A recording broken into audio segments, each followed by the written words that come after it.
Hello friends, welcome to our YouTube channel. इस video में आज हम बात करने वाले हैं सिंप्लेक्स मेथड के बारे में कि सिंप्लेक्स मेथड को किस तरह से सॉल्व किया जाए। अगर हम आपको एक चीज़ बता देते हैं, इस वीडियो में जो हम सिंप्लेक्स मेथड का फुल एक्सप्लेनेशन करेंगे और उसी के साथ साथ थोड़ी बहुत शॉर्ट ट्रिक्स भी आपको बताएंगे कि कम टाइम में क्वेश्चंस को किस तरह से किया जाए। तो फ्रेंड्स आइए शुरू करते हैं। तो सबसे पहले हम स्टार्ट करते हैं।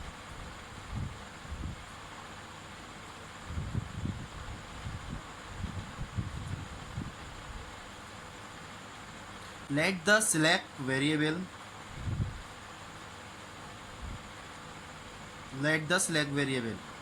और हमने select वेरिएबल लेट किए S1 S2 S3, यानी कि हमने सिर्फ 3 सिलेक्ट वेरिएबल लेट्स किए हैं S1 S2 S3। ये आपको एक चीज़ बता देते हैं, सिलेक्ट वेरिएबल्स इतने लेते हैं जितने की इक्वेशंस होती हैं। हमारे पास इक्वेशंस कितनी थी? 1 2 3 3 इक्वेशंस थी, इसलिए हमने 3 सिलेक्ट वेरिएबल्स लिए। तो अब हम देखते हैं, let the select variables are, तो then the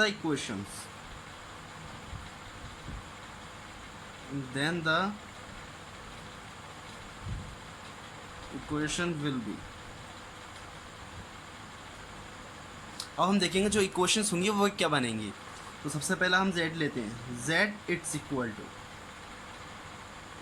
2x1 plus 4x2। z है हमारा 2x1 प्लस 4x2। अब हम इसमें z में ऐड कर देंगे plus 0s1 0s2 plus 0s3, यानी कि जो इसकी वैल्यू तो सेम की सेम रही, 0s1 0s2 0s3। अब हम आगे की तरफ बढ़ते हैं। तो इक्वेशन देखेंगे पहले। फर्स्ट इक्वेशन ये हो जाएगी 2x1 plus 3x2 less than and equal to 48 के। तो यहाँ पर हम ऐड कर देंगे s1, यानी कि एक सिलेक्ट वेरिएबल हमने ऐड कर दिया जो कि इक्वल हो जाएगा 48 के। नेक्स्ट इक्वेशन देखते हैं x1 plus 3x2। x1 plus 3x2 less then है और इक्वल है 42 के। तो ये लेस देन है तो इसमें हम ऐड कर देते हैं s2, तब ये इक्वल हो जाएगा 42 के। अब थर्ड इक्वेशन देखते हैं, x1 प्लस x2 लेस है एंड इक्वल है 21 के। तो इसमें हम ऐड कर देंगे s3, तो इक्वल हो जाएगा ये 21 के। तो फ्रेंड्स हमारे पास ये 3 इक्वेशन होंगे, equation number 1, equation number 2 and equation number 3। तो हमारे पास ये 3 इक्वेशंस हो गई हैं। तो अब हम देखेंगे सबसे पहले फर्स्ट सिंप्लेक्स टेबल।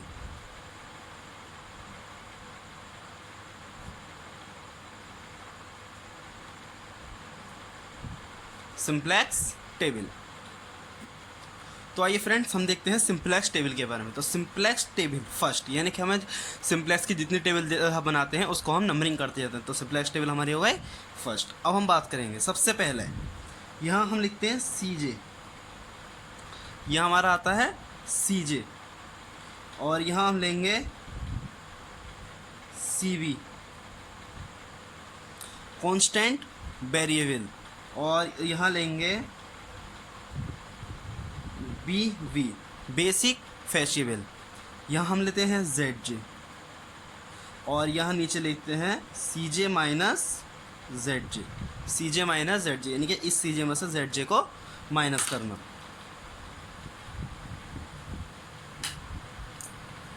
अब हम यहाँ इक्वेशन लिखेंगे। देखो हमारे Z पे आते हैं। Z क्या था? 2x1 plus 4x2 0s1 0s2 0s3। तो यहाँ जितने भी यहाँ पे वेरिएबल हैं सब यहाँ लिख लेंगे।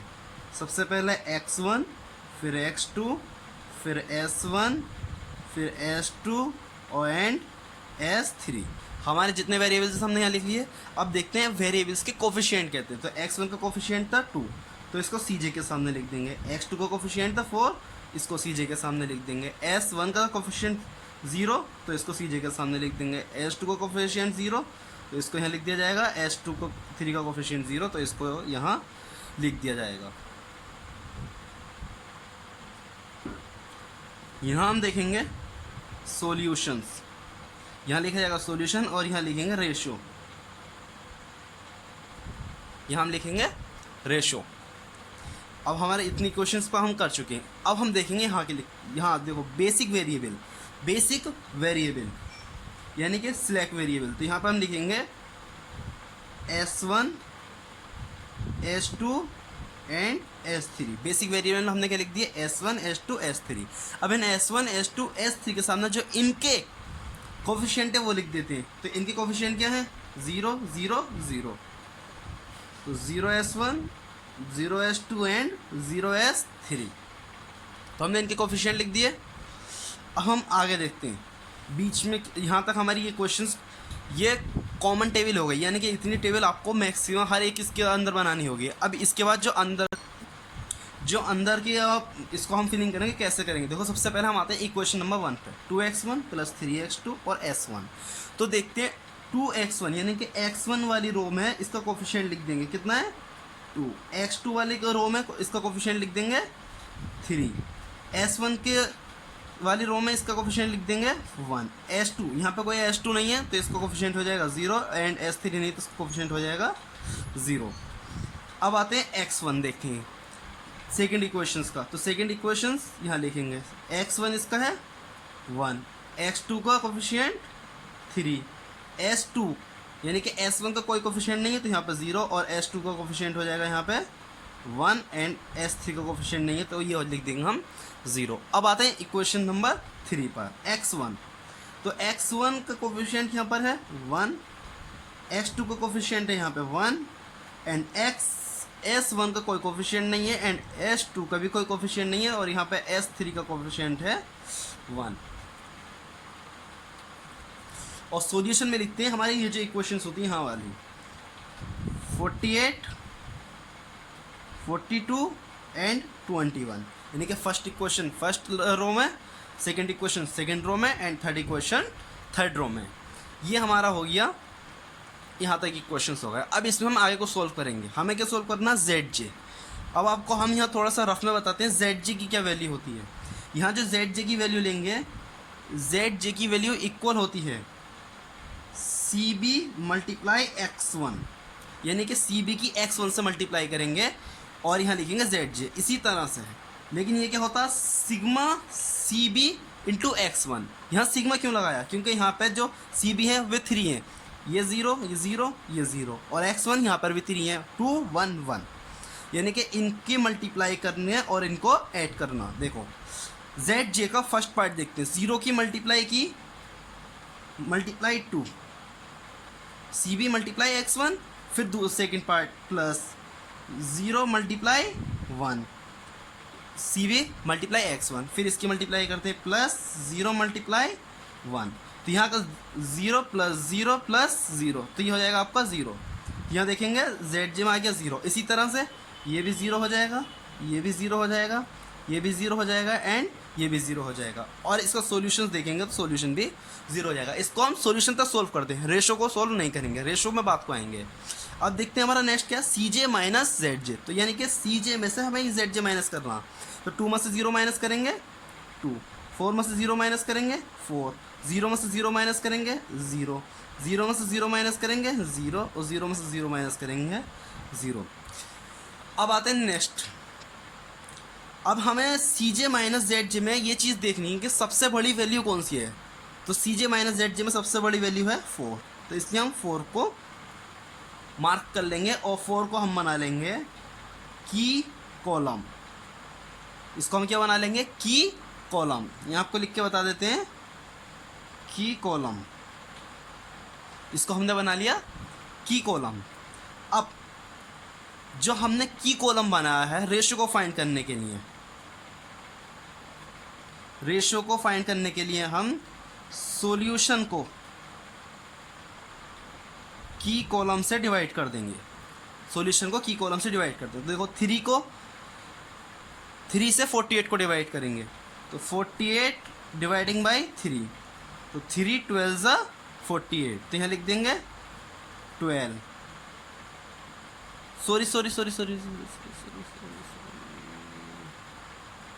सॉरी फ्रेंड्स, यहाँ लिखेंगे 3 16, ये बाय द मिस्टेक्स हो गया, थोड़ा ध्यान नहीं दिया। अब नेक्स्ट आते हैं, अब 42 को डिवाइड करेंगे तो 42 को 3 से डिवाइड करते हैं। तो 42 को 3 से डिवाइड करेंगे 14 टाइम 14 3 ज़ा 42। अब 1 से 21 को डिवाइड करेंगे। जब 1 से 21 को डिवाइड करेंगे तो ये आ जाएगा हमारा 21।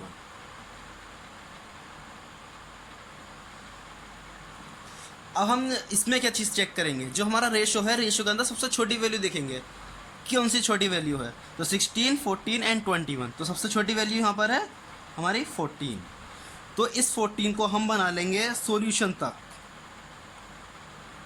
की रो।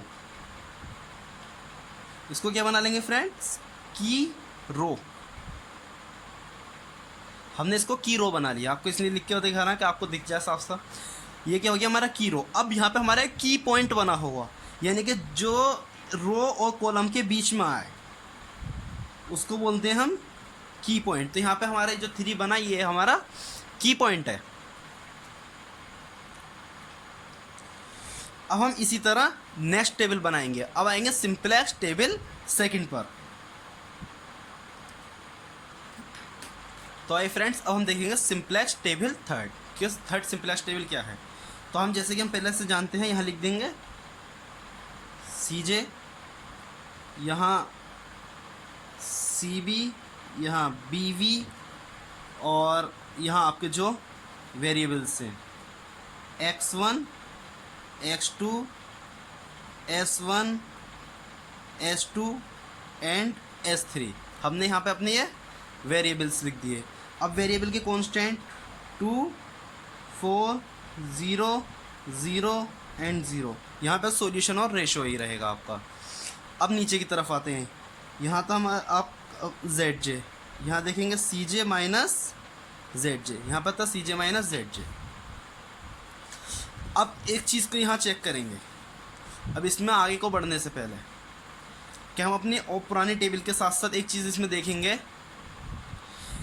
कि जो हमारा की कॉलम कौन सा है। की कॉलम X2 वाला है और की रो सेकंड वाली, यानी कि की कॉलम सेकंड एंड की रो सेकंड। तो यहाँ पे S2 के स्पेस पे ऊपर तो S1 लिख देंगे, लेकिन यहाँ S2 के स्पेस पे जो ये हमारा X2 वेरिएबल है, ये X2 वेरिएबल लिख देंगे और नीचे S लिख देंगे S3। अब यहाँ S1 का कोफिशिएंट तो 0 ही है, S3 का कोफिशिएंट भी 0 है, लेकिन X2 का कोफिशिएंट क्या है यहाँ पर ऊपर 4। तो X2 का कोफिशिएंट लिख देंगे यहाँ पे 4। अब हम इसमें आगे की तरफ चलते हैं। अब यहाँ पे एक चीज़ आपको बता दें कि जो की पॉइंट होता है, इस की पॉइंट से की रो को डिवाइड कर देते हैं। क्या करते हैं, की पॉइंट से डिवाइड कर देते हैं की रो को, यानी कि जो की रो है उसको की पॉइंट से डिवाइड कर देते हैं। तो यहाँ देखेंगे 1, ये हो जाएगा 1/3। 3 को 3 से डिवाइड करेंगे हो जाएगा 1। अब 3 को 0 से डिवाइड करेंगे 0, 3 को 1 से डिवाइड करेंगे तो 1/3, और 3 को 0 से डिवाइड करेंगे तो यहाँ हो जाएगा 0।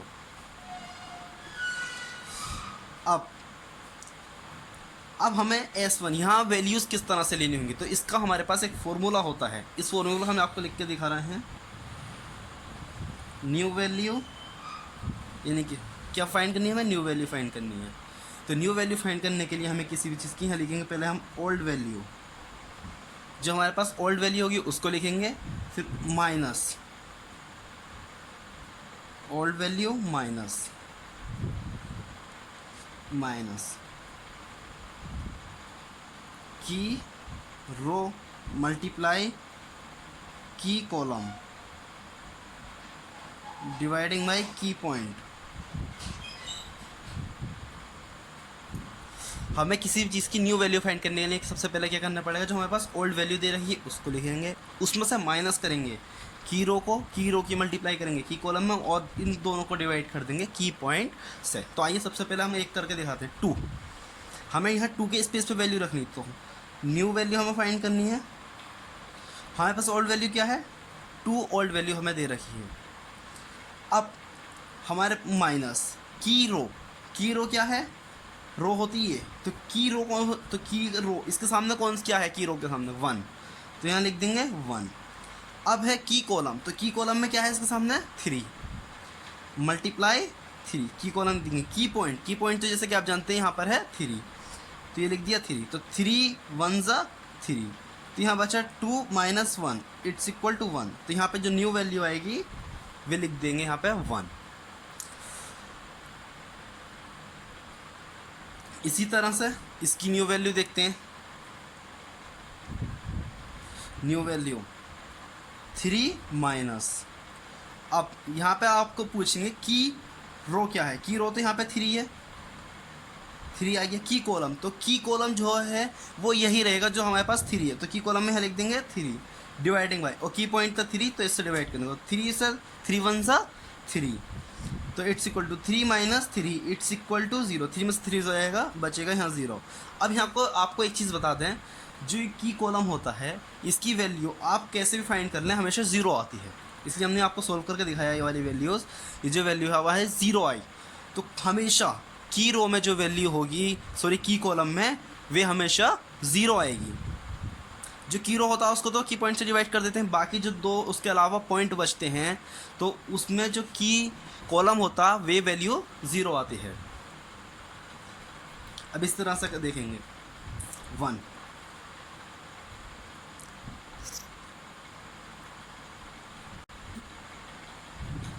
अब न्यू इसकी वैल्यू देखते हैं 1, तो यहाँ रखेंगे न्यू वैल्यू हमें फाइंड करनी है, तो 1 माइनस 1 में से माइनस करेंगे। सबसे पहले क्या है हमारा की रो, तो की रो में क्या है 3 मल्टीप्लाई की कॉलम, यहाँ हो गया 0 अपॉन की पॉइंट 3, तो 1 माइनस, देखो ये 0 आया तो -0 इट्स इक्वल टू 1, तो यहाँ लिख देंगे हम वैल्यू 1।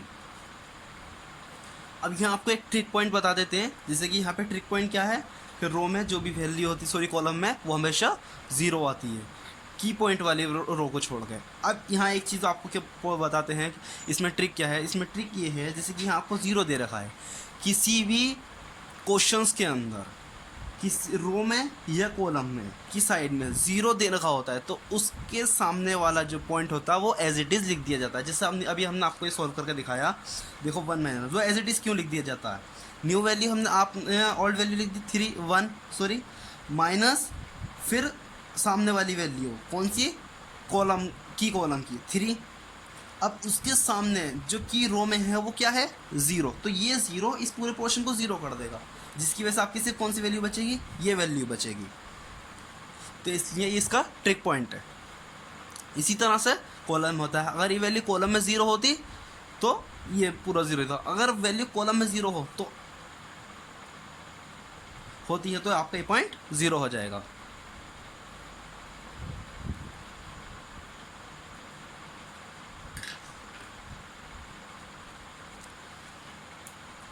अब यहाँ देखते हैं 0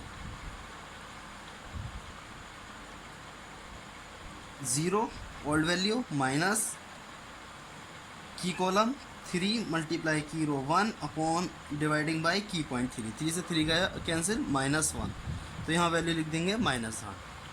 अब इस तरह से 0 है, 0 के सामने वाली अभी आपको बताया था ये हो जाएगी 0 वैल्यू। अब आते हैं इसके थर्ड रो के अंदर। थर्ड रो में देखेंगे पहली इसको देखते हैं, यहाँ कैसे करेंगे, देखो न्यू वैल्यू में फाइंड करनी है, तो पहले हमने दी 1 ओल्ड वैल्यू माइनस की कॉलम या की रो, तो की रो आप देखते हैं 1 मल्टीप्लाई की कॉलम, यहाँ पे 1 डिवाइडिंग बाय की पॉइंट 3, तो ये हो जाएगा 1 माइनस 1/3, तो यहाँ आपको लिख देंगे इसको 2/3, तो यहाँ जो आपकी वैल्यू बन जाएगी क्या आएगी 2/3। अब इस तरह से यहाँ देखते हैं, अभी आपको हमने क्या बताया, कॉलम में जितने भी पॉइंट बचते हैं की पॉइंट के अलावा वे सब 0 हो जाते हैं। अब यहाँ कॉलम में रो में 0 दे रखा है, तो ऑलरेडी ये भी एज इट इज़ वैल्यू लिख दी जाएगी, जैसे अभी आपको पीछे बताया था इसका ट्रिक पॉइंट। अब आते हैं 1, तो यहाँ ओल्ड वैल्यू है 0 माइनस ये 1 मल्टीप्लाई ये 1 डिवाइडिंग बाय 3, तो ये बन जाएगा 1 1 1 -1/3, तो यहाँ हम लिख देंगे -1/3, 3 और यहाँ 0 है तो इस वैल्यू को हम एज इट इज़ लिख देंगे 1। अब आते हैं ZJ पे। ये ZJ के बारे में आपको अभी हम बता चुके हैं। ZJ किस तरह से होता है, ZJ इक्वल होगा सिग्मा CB मल्टीप्लाई X1। तो इस तरह से हम ZJ फाइंड करेंगे। देखो ZJ फाइंड करेंगे CB मल्टीप्लाई X1, तो 0 1 ज़ा 0 multiply 1 0 plus 4 multiply 1/3 plus 0 multiply 2/3। तो ये तो दोनों 0 हो गए, यहाँ बचा 4 1 ज़ा 4, तो हो जाएगा 4/3। यानी कि इससे मल्टीप्लाई करेंगे तो 0, इससे मल्टीप्लाई करेंगे 0, तो यहाँ क्या बचता 4 1 ज़ा 4, तो 0 1 ज़ा 0, 4 0 ज़ा 0, तो यहाँ पे भी 0 हो जाएगा। अब यहाँ देखते हैं 4 1 ज़ा 4, तो यहाँ हो जाएगा 4/3, फिर 4 0 ज़ा 0। तो आपके समझ में आ गया होगा ZJ किस तरह से निकालते हैं। अब देखेंगे हम CJ माइनस ZJ, यानी कि CJ में से ZJ को माइनस करते हैं। तो CJ कितना है यहाँ पर 2 और ZJ कितना है 4/3, तो 2 माइनस 4/3, तो 3 2 ज़ा 6 माइनस 4/3, तो ये हो जाएगा 2/3।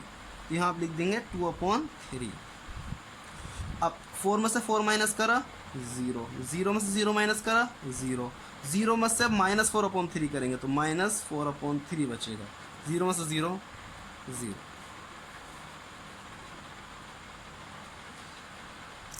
सॉरी फ्रेंड्स, यहाँ हम सॉल्यूशंस को सॉल्व करना भूल गए थे।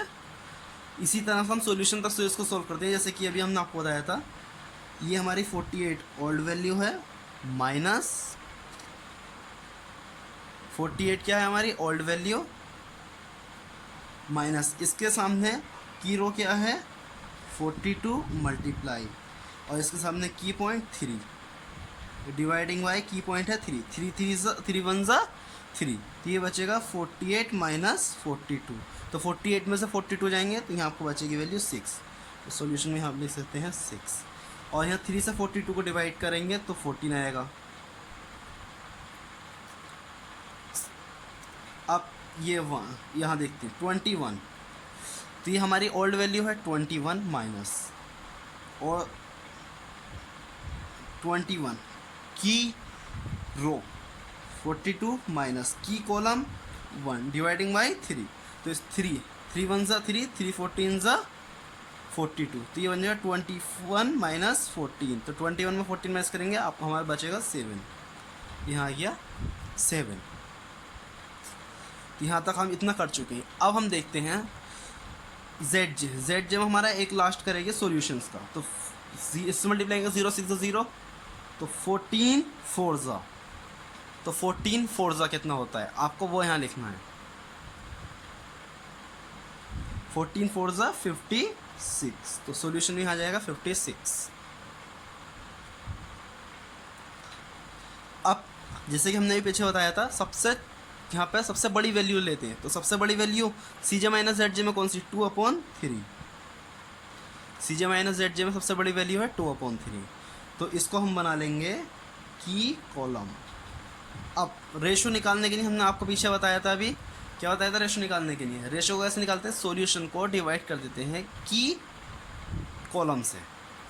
तो अब यहाँ पे की कॉलम क्या है 1 1/3 2/3 की कॉलम है, और ये सॉल्यूशन है, तो 6 को पहले 1 से डिवाइड करेंगे तो आ जाएगा यहाँ पे 6, 14 को 1/3 से डिवाइड करेंगे, 14 डिवाइडिंग बाय 1/3, तो ये हो जाएगा 14 मल्टीप्लाई 3/1, तो 14 की 3 से मल्टीप्लाई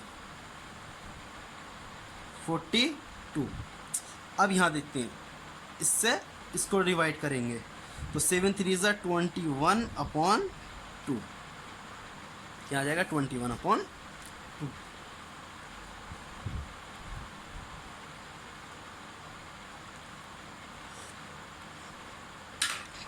फ्रेंड्स अब हम आते हैं सिंप्लेक्स टेबल थर्ड पे।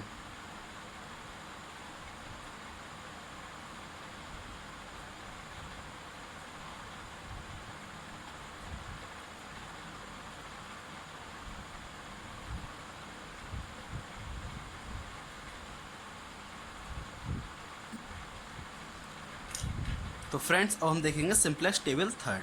हमने पहले फर्स्ट टेबल से सेकंड टेबल बना ली। अब सेकंड टेबल से हमें थर्ड टेबल बनानी है। तो जैसे कि पहले हम जानते हैं ये चीज़, तो हम पहले लिख देते हैं यहाँ सी जे, यहाँ सी बी कॉन्स्टेंट वेरिएबल, यहाँ बेसिक वेरिएबल, और यहाँ जेड जे, यहाँ सी J minus Z J, and यहाँ हम लिख देंगे x1 x2 s1 s2 and s3, और इनके कोफिशिएंट हैं 2 4 0 0 0। तो यहाँ तक तो हम लिख चुके हैं। अब हम आते हैं, सॉरी फ्रेंड्स, अभी हमारे पीछे सिंपलेस्ट टेबल 2 में एक चीज़ की कमी रह गई। अभी हमने पीछे आपको बताया था, यहाँ हमें की पॉइंट नहीं बनाया, हमने की कॉलम तो ले लिया लेकिन की और रो लेना था। तो यहाँ सबसे छोटी वैल्यू देखेंगे, जैसे अभी पीछे बताया रेशियो में जो चेक कर सबसे छोटी वैल्यू चेक करते हैं। तो 6 42 और ये 21/2। तो 21/2 तो वैल्यू बड़ी होगी, तो यहाँ सबसे छोटी वैल्यू होगी 6।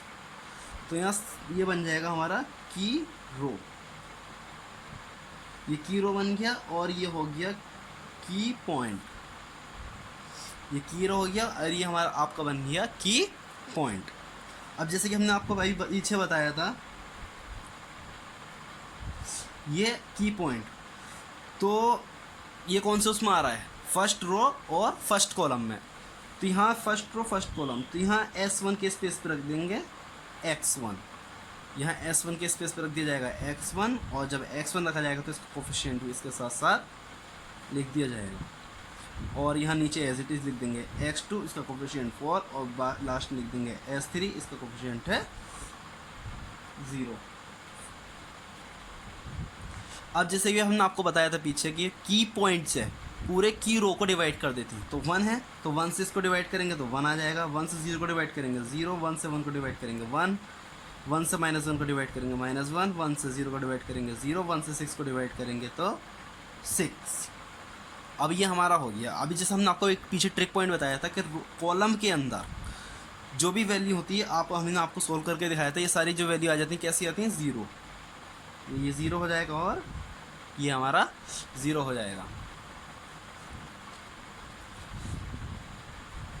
अब यहाँ तक तो हमने ये चीज़ ट्रिक पॉइंट के हाथ लगा लिया। अब वैल्यू न्यू वैल्यू फाइंड करते हैं। तो यहाँ 1 है, और अब न्यू वैल्यू फाइंड करने के लिए जैसे हमने पीछे बताया आपको, यहाँ क्या है, सॉरी पहले निकाल कर दिखाते हैं आप। 1 old value minus new value के, न्यू वैल्यू फाइंड करनी है तो ओल्ड वैल्यू माइनस की रो मल्टीप्लाई की कॉलम 1/3। तो की रो इसके सामने वाला, की कॉलम इसके सामने वाला, डिवाइडिंग बाई की पॉइंट। तो 0 से इससे सबको 0 कर दिया तो 1 - 0, तो यहाँ बचा 1। तो देखिए फ्रेंड, यहाँ आपको क्या आ गया 1, यानी कि सेम वैल्यू आ गई। तो ऐसे हमने आपको पीछे बताया था अभी कि ट्रिक पॉइंट होता है इसका, कि कॉलम में या रो में 0 हो तो उसके सामने वाली जो वैल्यू होगी उसको हम एज इट इज़ लिख देंगे। अब यहाँ करके देखते हैं इसकी, यहाँ निकालेंगे 0 माइनस की रो मल्टीप्लाई की कॉलम 1/3 डिवाइडिंग बाय की पॉइंट 1। तो यहाँ हमारा आ जाएगा -1/3, तो -1/3। तो फ्रेंड्स अब हमें यहाँ की वैल्यू फाइंड करनी है, यानी कि ये 1/3।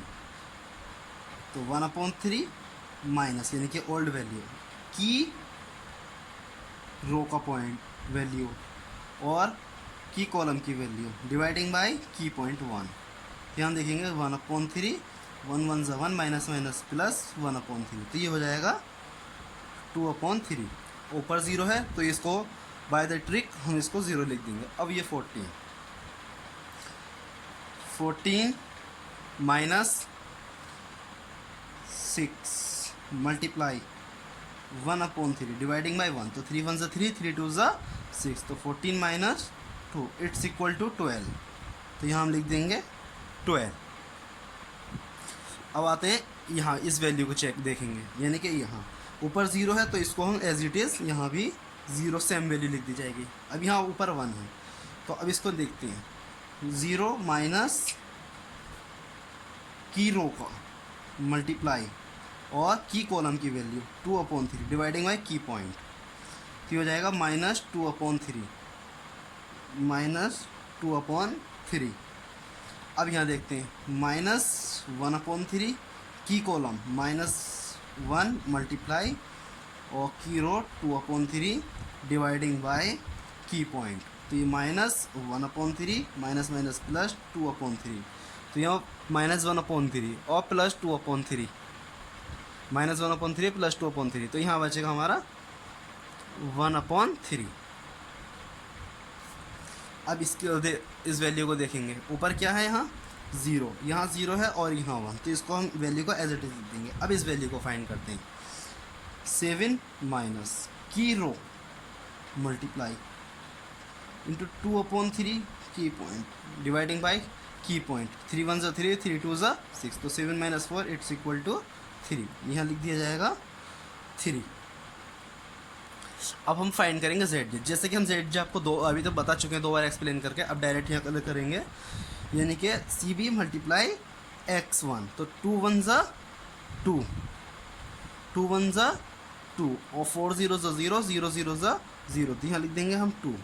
अब 2 0 ज़ा 0, 4 1 ज़ा 4, 2 1 ज़ा 2, 2 1 ज़ा 2 और 4 -1/3 ज़ा, तो -4/3,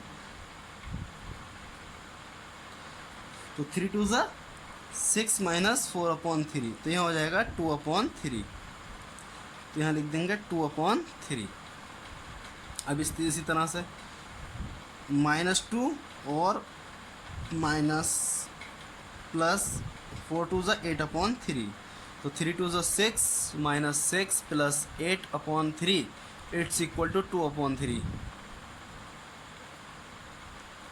अब यहाँ 2 0 ज़ा 0, 4 0 ज़ा 0, 0 1 ज़ा 0, यहाँ लिख देंगे हम 0।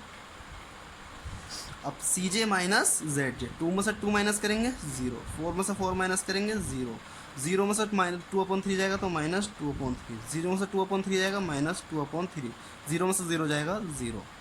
अब सॉल्यूशंस को देखते हैं, 6 2 ज़ा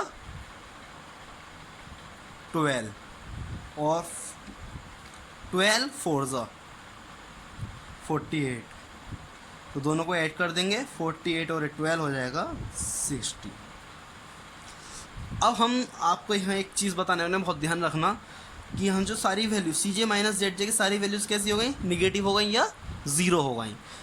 तो अब हम यहाँ पे एक चीज़ आपको बता देते हैं, जब सी जे माइनस जेड जे की वैल्यू लेस होगी या इक्वल होगी 0 के, तब जो हम वैल्यू निकालते हैं काहे कि जेड मैक्सिमम की वैल्यू निकालते हैं, काहे कि जेड मैक्सिमम फाइंड करते हैं। अगर हमारा सी जे माइनस जेड जे की वैल्यू बड़ी है इससे 0 के, तब हम जेड मिनिमम फाइंड करते हैं। तो यहाँ से आपको पता चल गया होगा हमें किस चीज़ की वैल्यू किस तरह से निकालनी होती है।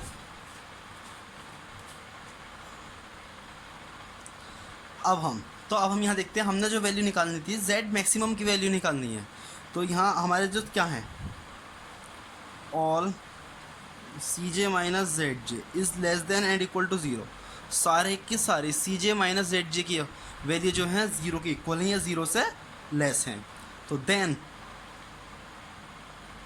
तब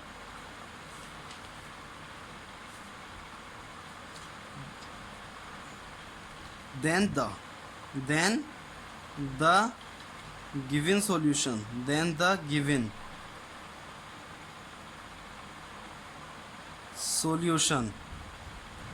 of LPP इस, यानी कि जो हमें LPP दे रखी है उसका सॉल्यूशन होगा Z मैक्सिमम। तो जैसे हम जानते हैं सॉल्यूशंस, हमारा ये सॉल्यूशंस होता है, कौन सा होता है सॉल्यूशंस, ये हमारा सॉल्यूशंस होता है, तो Z मैक्सिमम की वैल्यू हो जाएगी 60।